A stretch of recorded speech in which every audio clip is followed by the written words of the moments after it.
जिंदगी में कामयाब खुद के लिए नहीं बनो, कामयाब उसके लिए बनो जो आपको नाकाम देखना चाहते हैं। तो चलिए, मेरा नाम आयुष्मान, मैं आप लोग के बीच लेकर उपस्थित हूँ छोटी सी स्टोरी। उम्मीद करते हैं स्टोरी बहुत ही प्यारा लगेगा। तो दोस्तों, स्टोरी है एक फकीर की। तो दोस्तों, एक बार की बात, एक फकीर एक नदी के किनारे बैठा था।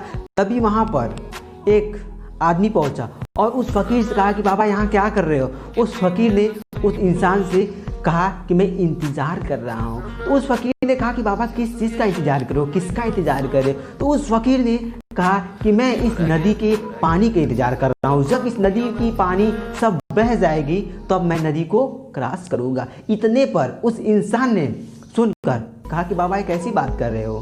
कहा हाँ, मैं यही कह रहा हूँ कि जब इस नदी में सारी पानी बह जाएगी तो मैं नदी को क्रॉस करूँगा। तब उस इंसान ने कहा कि बाबा ये क्या बोल रहे हो, ये कभी पॉसिबल है ही नहीं, ऐसा कभी होगा ही नहीं कि इस नदी की पानी सारी बह जाएगी तो आप उसमें क्रॉस करेंगे।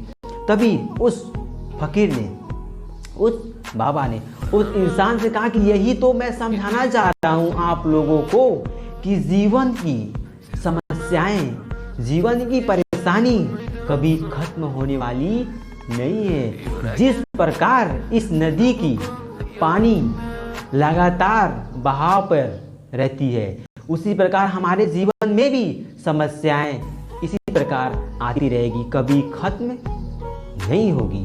तो दोस्तों, हमें अपने जीवन में उस नदी को क्रॉस करने के लिए उस नदी में भीग कर या तैर कर हमें जाना ही होगा। तो इसी प्रकार हमारे जीवन में भी बहुत सारी प्रॉब्लमें, समस्याएं और उलझने आती रहती है, जिसको हमें अपने जीवन में भी उस नदी की तरह भीग कर या तैर कर, यानी किसी भी सिचुएशन में अपने मंजिल को पाने के लिए हमें जाना ही होगा। जिस प्रकार उस नदी की पानी कभी खत्म नहीं होती, ठीक उसी प्रकार हमारे जीवन में भी समस्याएं कभी खत्म नहीं होती।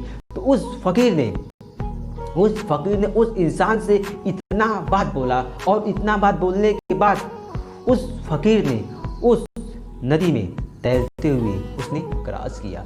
और उस इंसान ने वह इंसान ने तैरना भी नहीं आ रहा था, फिर भी उस फकीर की बात सुनते हुए उस इंसान ने उस वक्त, उस दिन, हर रोज उस नदी को पार कर क्रॉस तैर कर वह इस पार से उस पार तक वह अपनी मंजिल, अपने मुकाम तक जाता रहा। तो दोस्तों, हम अपने जीवन में भी ऐसे ही समस्या से जूझते रहते हैं। जिस प्रकार हमारे जीवन में नदी की पानी खत्म नहीं होती, ठीक उसी प्रकार हमारे जीवन में प्रॉब्लम कभी खत्म नहीं होती। तो दोस्तों, ये छोटी सी स्टोरी आपको कैसी लगी कमेंट कर जरूर बताइएगा। जय हिंद।